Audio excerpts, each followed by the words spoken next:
Olá, turma, tudo bem com vocês? Eu posso dar boa noite, boa tarde, bom dia, depende do horário em que você esteja assistindo a essa aula, e até mesmo boa madrugada. Eu imagino que alguns de vocês têm a agenda bastante comprometida, bastante cheia, e aí nós temos essa disciplina que será disponibilizada as aulas todas as sextas-feiras. Como a professora Madalena recomenda, e nós confirmamos a indicação dela, nós sugerimos que você crie o hábito de assistir regularmente os conteúdos das suas aulas de EAD às sextas-feiras. Crie uma rotina, crie o hábito de nunca deixar muito para frente o tempo reservado, que é curto, para que você assista a aula de EAD, a parte da sua grade curricular, que é disponibilizada pela FAESP em EAD. Isso porque o acúmulo pode comprometer não só o aprendizado, mas o desenvolvimento do bom andamento da sua disciplina, do seu curso, uma parte desse currículo, que é essa disponibilizada para que fique critério do aluno o horário em que ele assista.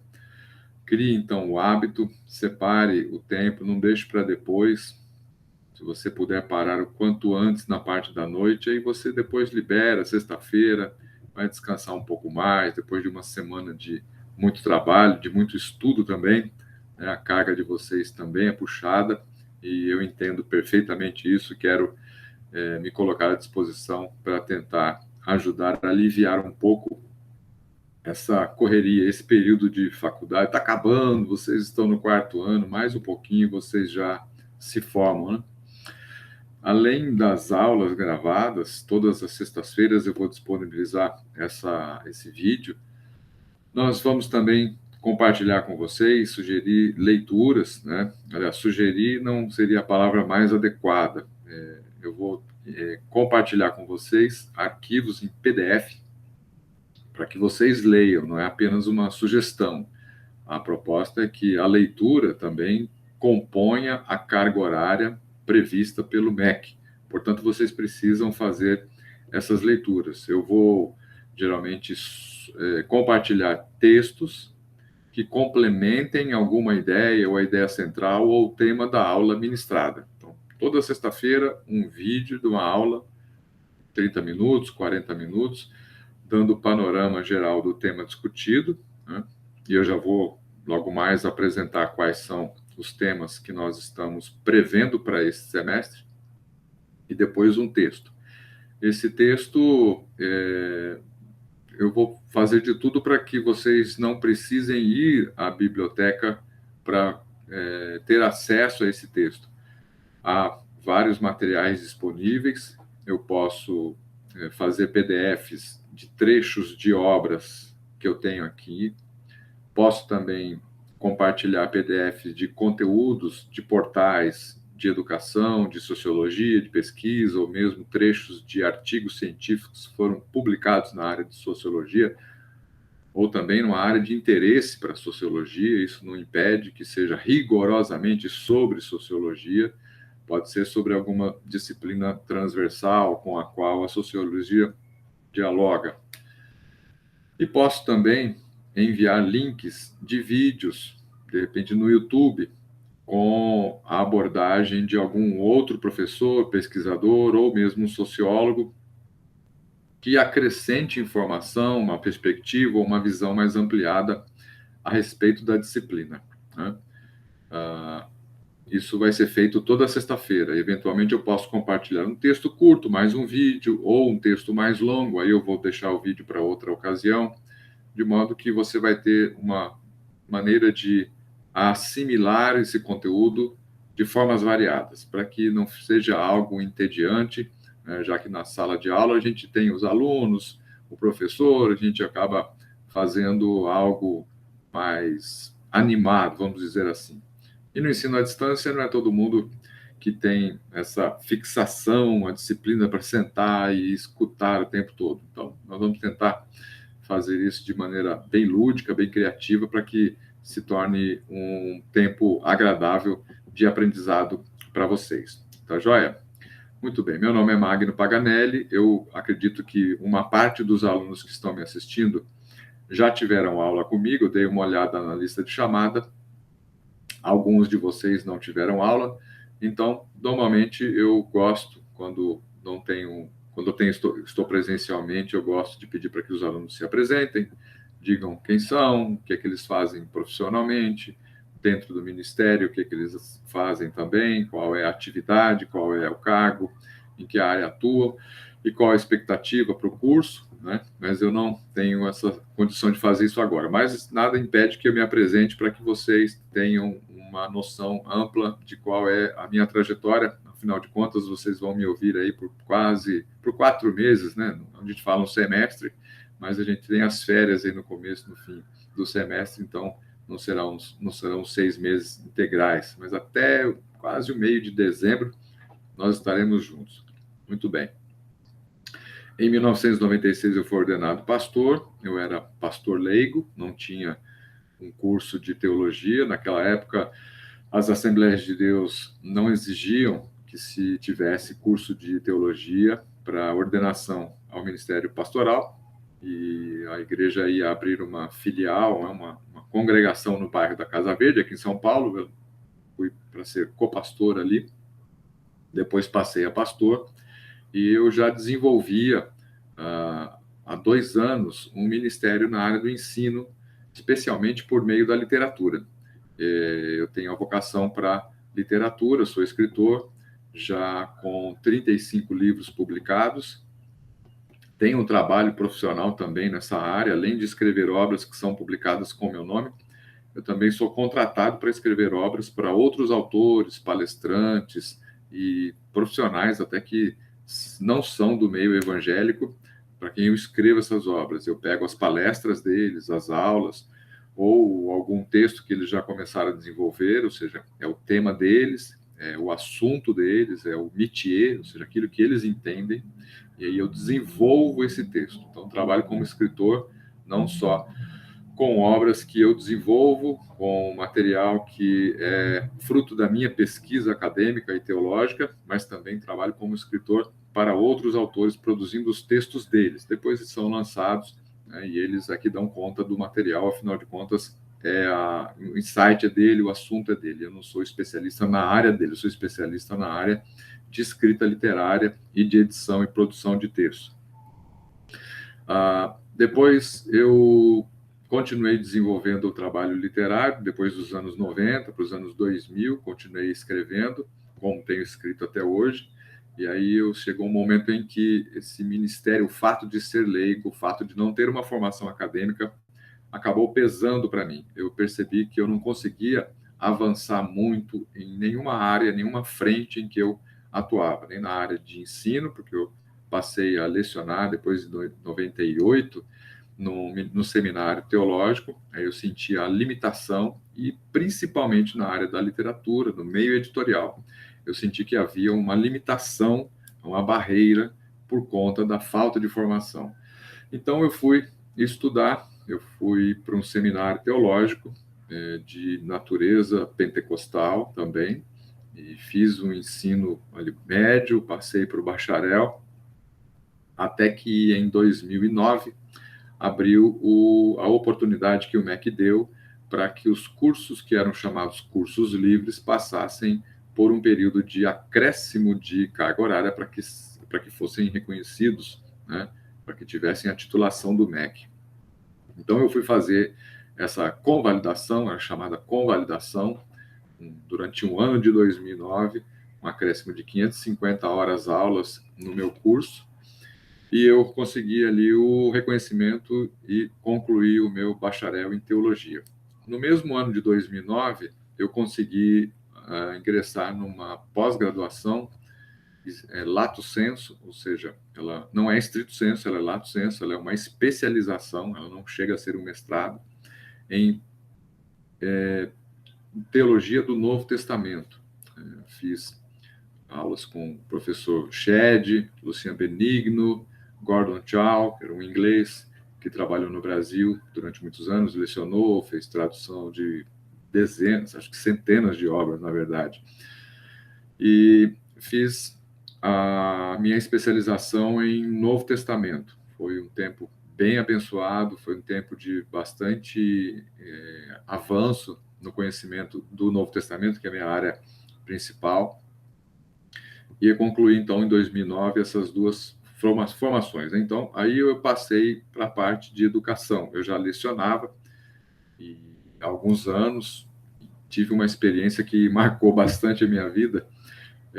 Eu tinha dado a introdução ao Novo Testamento e quando eu apliquei a prova e fui corrigir depois essas provas, eu vi que a maioria dos alunos tinham tirado a média, todas elas vermelha, 3, nota 3, 4, 5, a nota máxima era 6, ninguém tinha atingido nota 7. A gente sabe, quando 1 ou 2, 3 alunos de uma turma tiram nota vermelha, provavelmente aquele aluno não fez a lição de casa, não estudou, não se envolveu, não se interessou. Mas quando toda a classe tira a nota vermelha, quem está errado de fato é o professor. Eu achei aquilo, foi frustrante, evidentemente, porque eu gosto de dar aula e gosto de Novo Testamento, e achei que tinha dado de maneira muito interessante, muito abrangente o conteúdo daquela disciplina. Mas as classes de igreja, de seminários de igreja, elas colocam uma dificuldade para o professor, que é a heterogeneidade, ou seja, você tem sentado, às vezes, uma pessoa com pouca escolaridade, às vezes não concluiu o ensino fundamental, essa pessoa pode estar sentada do lado de um engenheiro, e é o caso, muitas vezes, já peguei classes assim, uma dona de casa com pouco estudo, sentando ao lado de um engenheiro do ITA, o Instituto Tecnológico da Aeronáutica. Eu já presenciei situações assim, pessoas com pouca escolaridade sentado ao lado de um sujeito que tem mestrado e até doutorado. Já tive situações de ter gente com uma graduação bastante avançada na sala de aula aprendendo conteúdo básico de teologia. Então, isso dentro do ambiente das igrejas é bastante comum. Isso tem até a ver com a nossa disciplina, que é sociologia, né, que estuda uma sociedade ou determinada sociedade. Então, veja aí já uma diferenciação, né? Michel de Certeau, um historiador, ele fala sobre o processo de diferenciação. Quem teve aula comigo essa semana de História Eclesiástica me ouviu falando sobre isso.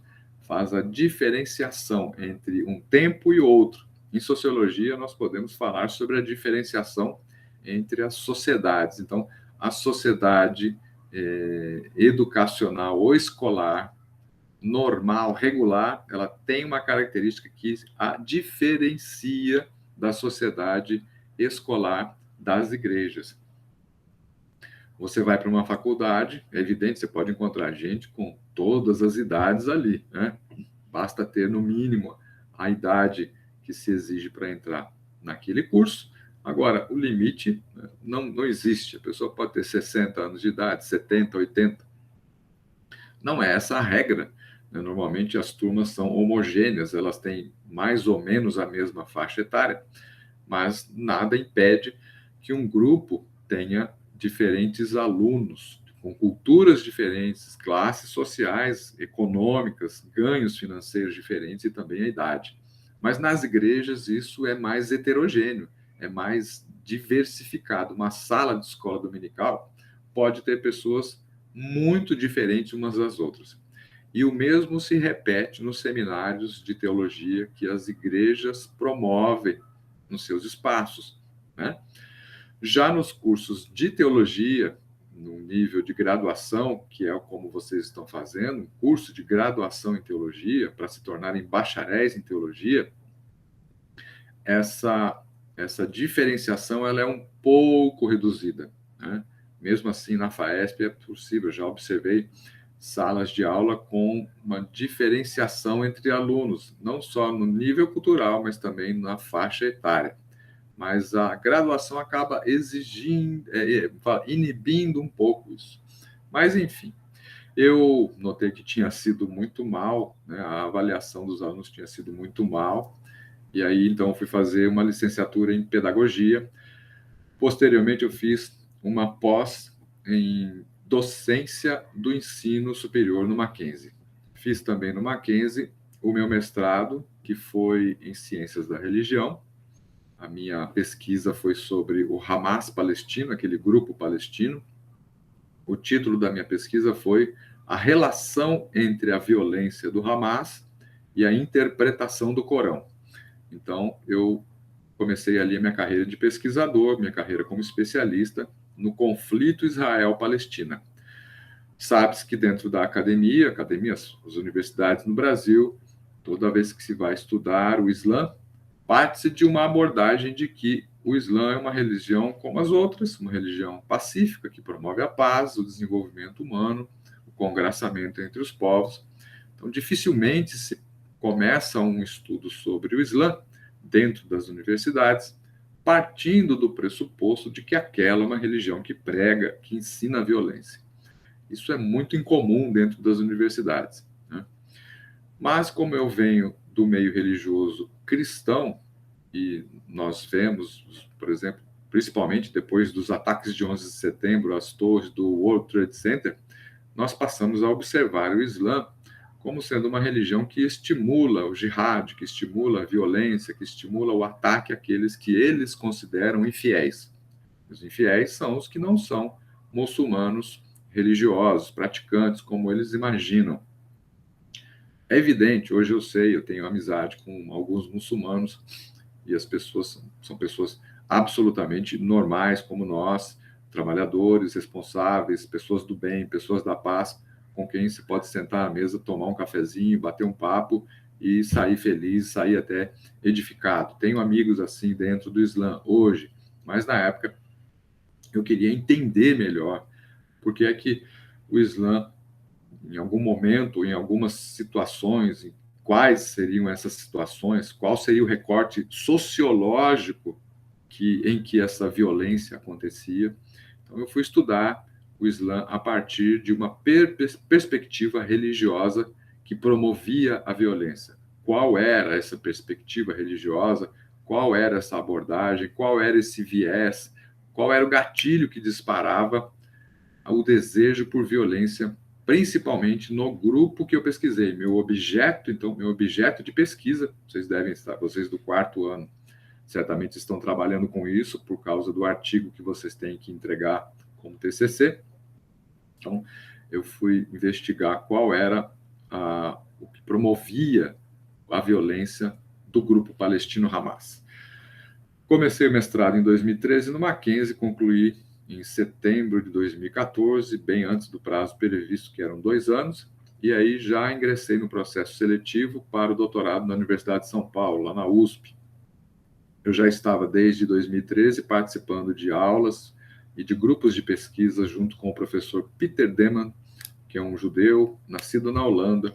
Ele morou 10 anos e trabalhou nos processos de paz em Israel, com relação aos palestinos. Ele conheceu uma brasileira, veio para cá, se casou, e aí foi dar aula na USP, e ele era um dos maiores especialistas, ainda vivo, ainda bem que está vivo, o professor Peter Deman, um dos maiores pesquisadores do mundo muçulmano. Aliás, esse é o título de um livro dele lançado aqui no Brasil, O Mundo Muçulmano. É uma obra clássica, introdutória, mas muito abrangente, um pouco desatualizada em alguns aspectos, mas ainda considero como uma leitura obrigatória para todo aquele que queira conhecer melhor o mundo muçulmano.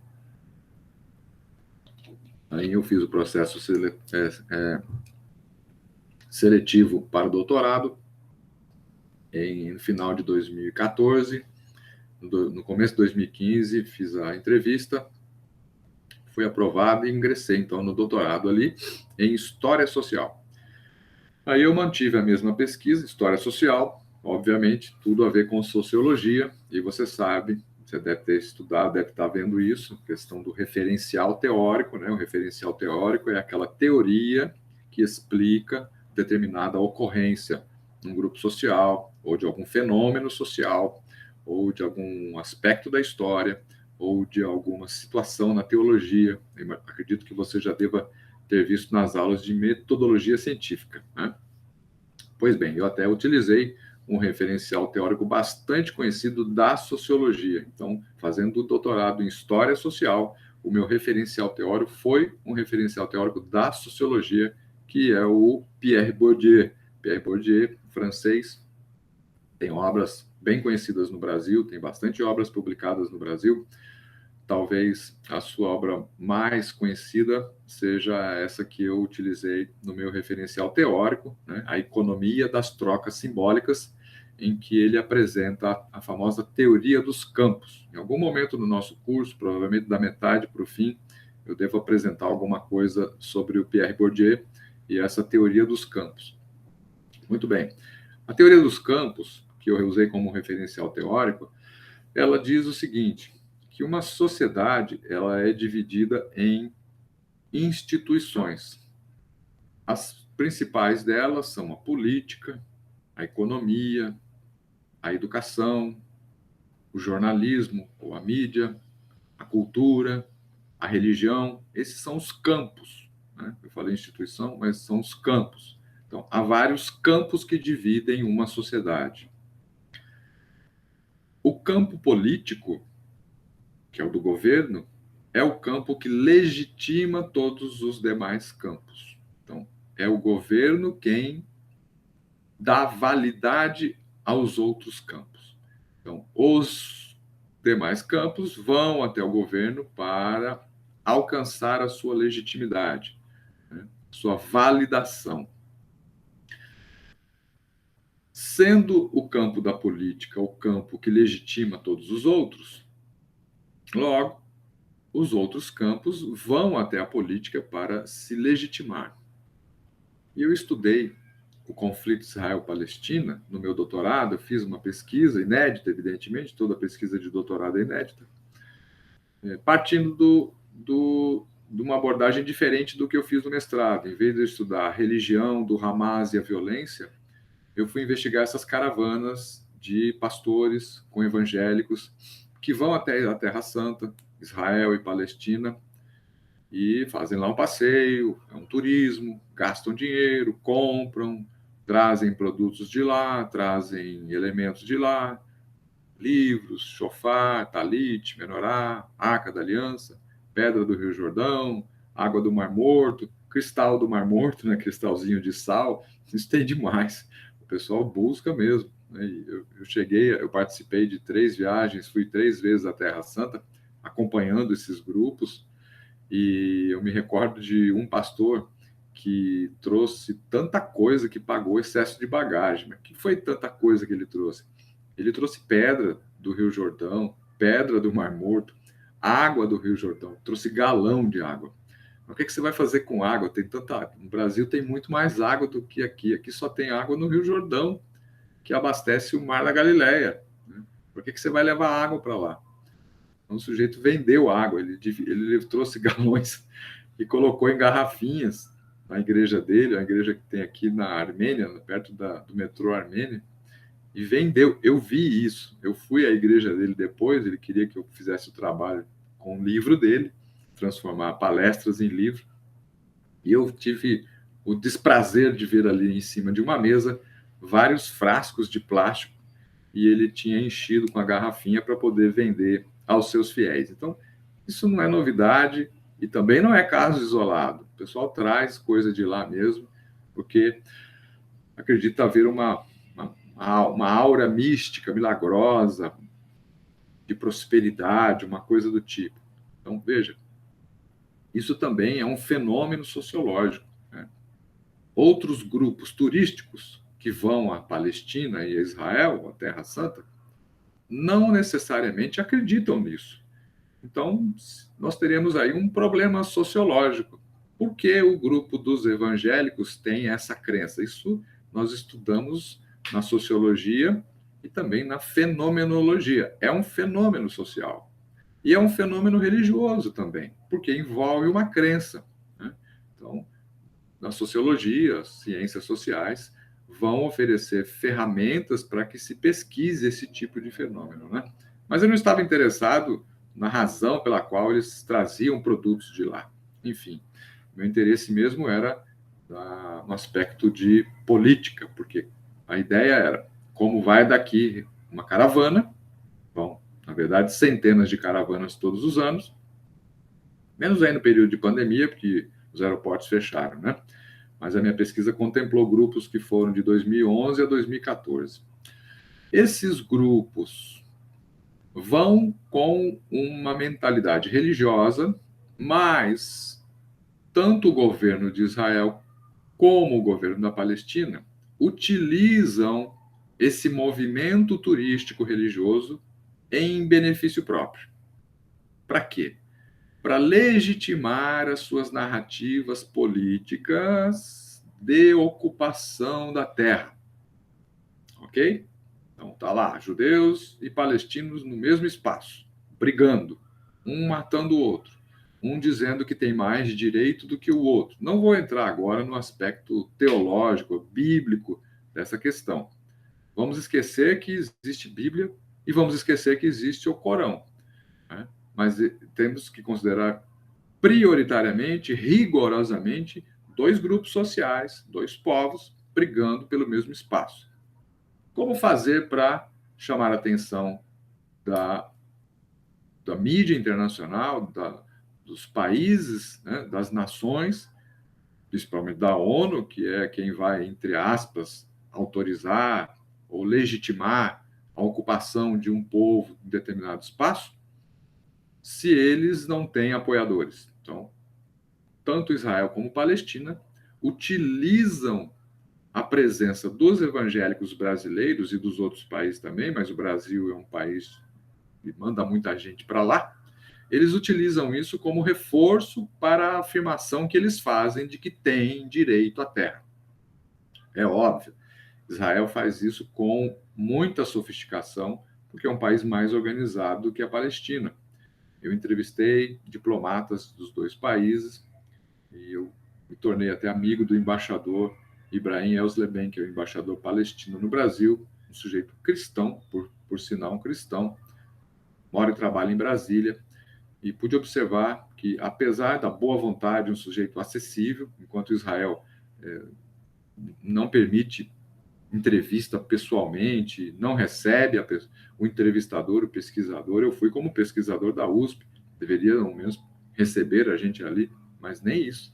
O da Palestina, ele dá toda a abertura, mas dá para perceber que não dispõe de muitos dados, de muita informação precisa sobre o turismo que acontece no seu país. Eu, no final das contas, acabei levantando mais informação do que o próprio consulado e a embaixada da Palestina tinha e forneci essas informações para ele. Minha pesquisa está publicada, é público, está no portal da USP, né? É acessível a qualquer pessoa. Mas, enfim, então há essa relação entre política e religião.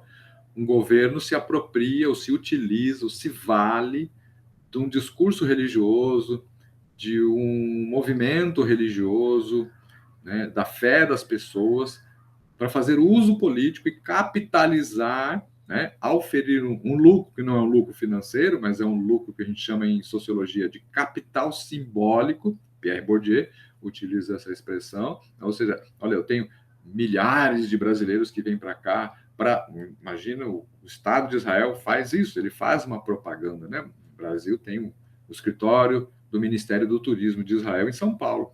Eles fazem essa propaganda. Olha, os brasileiros, isso foi o ministro do Turismo que disse, não eu, né? Estou só reproduzindo, ele disse isso em 2017.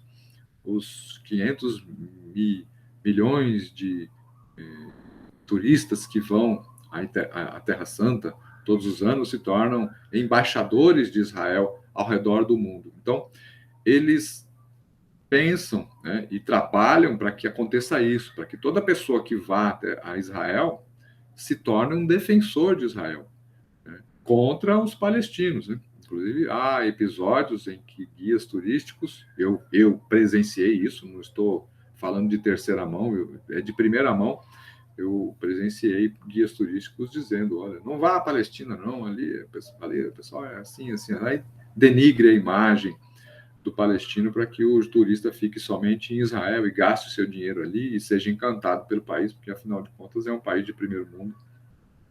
E E é bem melhor estar no país do primeiro mundo do que em outro, né? Agora, não sei que você tenha uma visão diferenciada. Eu gosto de aprender com diferentes culturas, acho que enriquece bastante e gostei muito de estar entre os palestinos, como muitos dos turistas que eu entrevistei, acho que quase 80 turistas, muitos deles gostaram muito do povo palestino, porque é mais acolhedor do que o povo judeu, né? O povo judeu é mais frio, o povo palestino é mais acolhedor. Eu gosto de comparar os palestinos e os egípcios também, já estive 2 vezes no Egito, eu gosto de compará-los aos nordestinos. Os nordestinos são acolhedores, são festivos, né? Você chega na casa deles, se alegram, faz barulho, coloca a comida para você. No Nordeste é mais ou menos assim. O nordestino, eu tenho parente nordestino na minha família e eu percebo essa animação.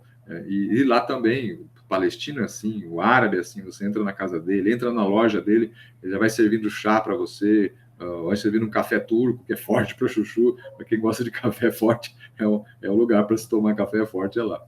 Então, essa foi a minha pesquisa, né? E concluí em 2018 e foi no ano seguinte eu entrei na FAESP, né?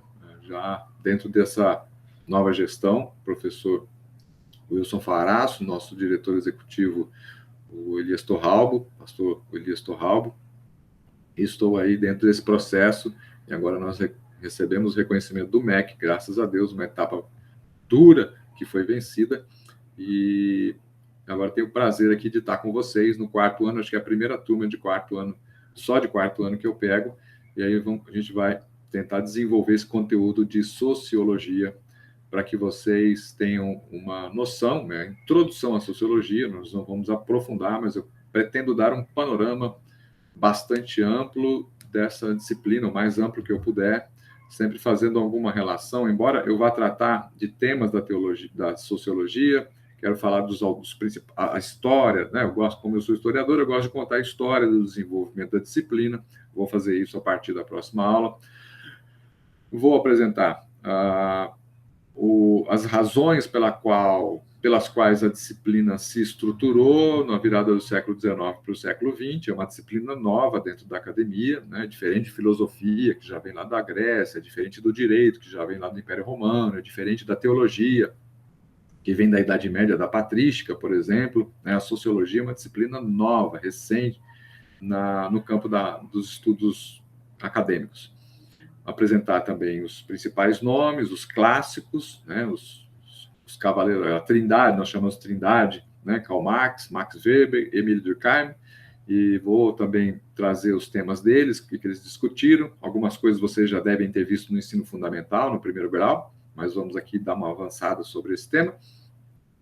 Quero, sendo possível, também apresentar alguns sociólogos mais modernos, alguns brasileiros, assim, pelo menos dar uma passada geral sobre eles, e com 2 pegadas aqui que a gente quer caracterizar o nosso curso. A primeira é o tema contemporâneo, os temas contemporâneos, né? As discussões que nós temos hoje na nossa sociedade brasileira. Estamos estudando sociologia, então sociologia é o estudo que se faz das sociedades. A sociedade brasileira é uma sociedade macro e ela comporta diferentes sociedades menores em si, ou seja, dentro dela. Então, tem a sociedade da periferia, tem o grupo mais elite. Então, são 2 sociedades diferentes. Tem a sociedade branca com as suas demandas, a sociedade negra com as suas demandas. São todos povos, mesmo povo, mesmo país, mas a sociedade ela é diversificada, né? Então, há a pessoa que gosta de rock, o outro gosta de pagode.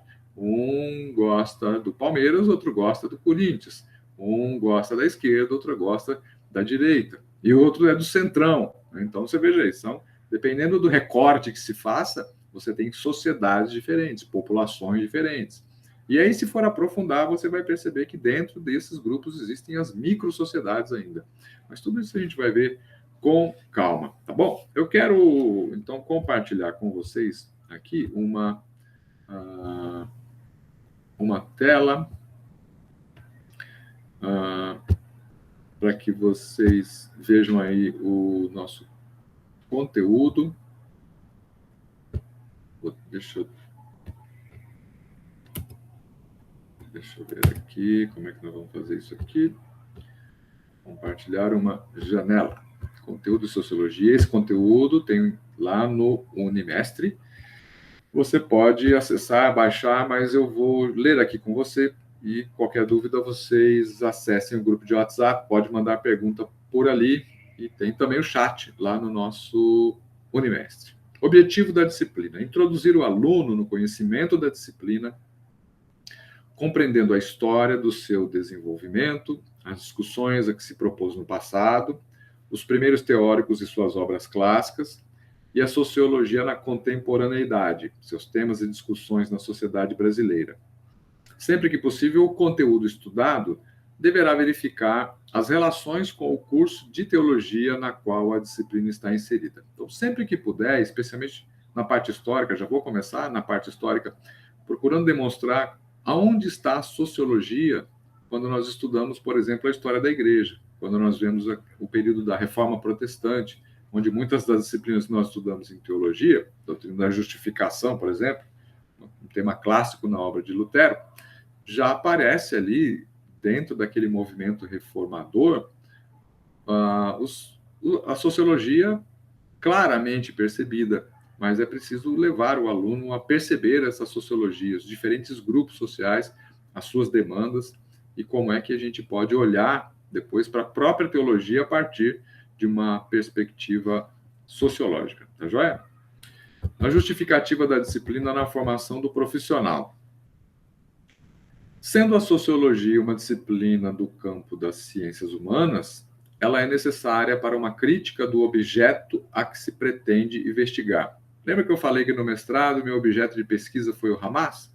Então, sempre em pesquisa, nós temos um objeto que é pesquisado. Na teologia, esse objeto pode ser uma perícope. Eu gosto de citar, por exemplo, Filipenses 2, de 5 a 11, que é o texto da kenose. Pelo que sendo encontrado na forma de Deus, não considerou que ser igual a Deus era algo que devia apegar-se, mas esvaziou-se a si mesmo, assumiu a forma de homem. Conhece o texto, né? As bem-aventuranças, por exemplo. Podemos fazer um recorte das bem-aventuranças e utilizá-la como objeto de pesquisa. O Sermão da Montanha, o Sermão Escatológico de Mateus 24. Dentro da teologia, isso pode se constituir um objeto de pesquisa. Okay? O objetivo... Não, no caso da sociologia, estudada dentro do escopo da teologia, além dos aspectos introdutórios propostos no objetivo da disciplina, ela será útil para o aluno que pretende estabelecer diálogo e cooperação com a sociedade em geral. Nós vamos estudar a sociedade, então a sociologia vai ser útil para que nós, como teólogos, possamos dialogar com a sociedade. Na proposição de respostas e caminhos para as pautas sociais do seu tempo. Ou seja, dar uma contribuição para essas discussões sociais que nós temos visto hoje publicamente a partir da teologia. Então, por isso a sociologia ela deverá ser útil no seu fazer teológico. Isto porque a sociologia dará a este aluno uma percepção intermediária entre esses dois polos, que é a sociedade e a teologia. O campo social, com as suas demandas, e o campo da teologia e seus dogmas e doutrinas. Por fim, as habilidades e competências a serem desenvolvidas pela disciplina.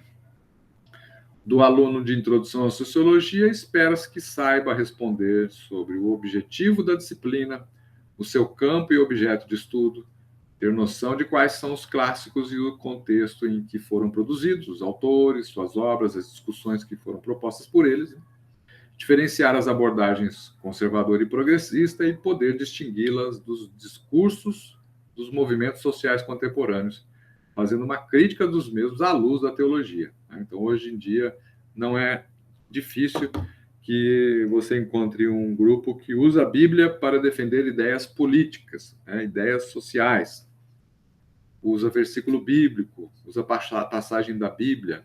Mas será que essa passagem está apoiando essa ideia política, filosófica, ideológica? Vamos olhar isso daí com cuidado. Onde poderá ser aproveitado a pessoa que estuda sociologia? Numa editora, no trabalho com o governo, uma entidade, uma ONG, uma instituição e até mesmo empresas, que têm programas voltados para a religião. E, no caso, grupos evangélicos, mas não somente grupos evangélicos. Eu mesmo já dei aula em capelania grupo de penitenciária, para diretores de penitenciárias, agentes penitenciários, na condição de professor por conta dessa formação. Então, são várias as utilidades, as finalidades que um curso desse pode levar você a realizar. O programa, né? Então, tem aí o programa de desenvolvimento do pensamento, análise e crítica social, sociologia, a parte conceitual e suas variantes. Então, isso tudo você encontra lá no site da Unimed, você pode baixar a bibliografia básica. Eu não vou exigir que você compre, acho que não há necessidade de comprar, a não ser que você tenha condições e quer já formar a sua biblioteca pessoal, mas aí tem a sugestão da FAESP, bibliografia básica, e a bibliografia complementar, tá joia? E, por fim, o calendário do semestre. Então, temos lá, a primeira semana foi a semana teológica, já passou, a de hoje, a segunda aula, 13 de agosto, a apresentação do programa e os meios de avaliação. E aí, a proposta aproximada pode acontecer de algum ajuste a ocorrer durante o curso. Então, esse cronograma ele pode ser alvo de alguma variação. No dia 8 de outubro, uma sexta-feira sempre, nós vamos ter a nossa P1. Vocês sabem que nós temos sempre duas provas, duas avaliações no semestre. A P1 vai acontecer no dia 8 de outubro, a P2 no dia 10 de dezembro. Como o senhor avalia a sua disciplina, professor? São vários os métodos de avaliação, mas basicamente o mais pesado é a prova. São duas provas, a P1 e a P2, com 10 questões dissertativas, tá? Múltiplas, melhor, desculpa. Tem aluno aí que deve estremecer quando fala essa palavra, né? 10 questões de múltipla escolha, vai estar disponibilizada no site no dia da prova. Você vai poder entrar, fazer a prova, vai receber já a avaliação. Múltipla escolha, eu vou dar sempre 5 alternativas, 4 ou 5 alternativas. Não tem pegadinha, eu não coloco pegadinha nas minhas provas, eu só recomendo que se leia com atenção. Às vezes eu coloco até 2 respostas certas para a mesma pergunta, isso ajuda, facilita a sua vida também. Professor, o que é aquele exame que eu estou vendo ali dia 17 de dezembro? Caso o aluno não complete a média nas provas, então nós temos a possibilidade dele fazer um exame, que é a aplicação de uma nova prova, ou eu posso pedir algum trabalho, alguma coisa para que ele alcance a média final e seja aprovado, né? Bom, é isso que nós temos aí. Eu também vou fazer avaliações utilizando a participação de vocês, então é importante, como eu disse, que você acesse, sempre que terminar a aula eu vou dizer, olha, eu vou disponibilizar tal coisa, acesse lá e veja. Então, por exemplo, para essa aula de hoje, introdutória, eu quero propor que vocês respondam algumas questões. Eu vou colocar aqui, depois eu vou reproduzi-las no grupo de WhatsApp. 4 questões. Eu vou adiantar, caso você queira já correr na frente e fazer a lição de casa, que são o seguinte: você vai responder isso, pode mandar para o meu e-mail, meu e-mail da FAESP, ou também para o meu e-mail pessoal, até prefiro, paganelli, com LLI, .magno@gmail.com. Tá? Primeira pergunta: o que você entende por sociologia e qual a sua atividade? Não precisa ir correndo para a internet, no Google, pegar um livro de sociologia, nada. Não, para essas 4 questões eu quero que você faça de cabeça. Mas eu vou falar besteira. Não tem problema, eu não vou reparar isso. Eu quero medir o nível de conhecimento de vocês sem o auxílio de outros mecanismos, tá bom? Então, não tem problema, não vai contar ponto. Vai contar ponto a participação. Se você participar, vai ser bom para você. Se errar ou se acertar, isso não vai interferir na sua avaliação, porque eu quero justamente saber em que nível vocês estão. Pergunta número 2. Conhece alguns sociólogos? Se conhece, quais são eles? Pergunta 3. Já leu alguma obra de sociologia? Se já leu, quais são essas obras? Quais foram as obras que você leu? E pergunta 4. O que você espera dessa disciplina para a sua vida e a sua atividade teológica? Tá bom? 4 perguntas simples, mas eu vou colocar depois no grupo do WhatsApp. Gosto que você participe, me dê um feedback e a gente vai construir ao longo desse semestre um entendimento, um conhecimento para aumentar a sua informação, melhorar o seu nível intelectual e abençoar você também na parte intelectual e do seu ministério, para que você desenvolva bem a vocação que você tem. Afinal de contas, é o slogan da FAESP, né? Moldando vocacionados. Você está aqui, certamente tem uma vocação, ok? Espero que você tenha gostado dessa nossa primeira aula. Foi apenas uma apresentação do programa, linhas gerais. A semana que vem a gente vai já entrar na história da sociologia, apresentar os primeiros conceitos. Eu espero que você goste. Até mais. Bom descanso.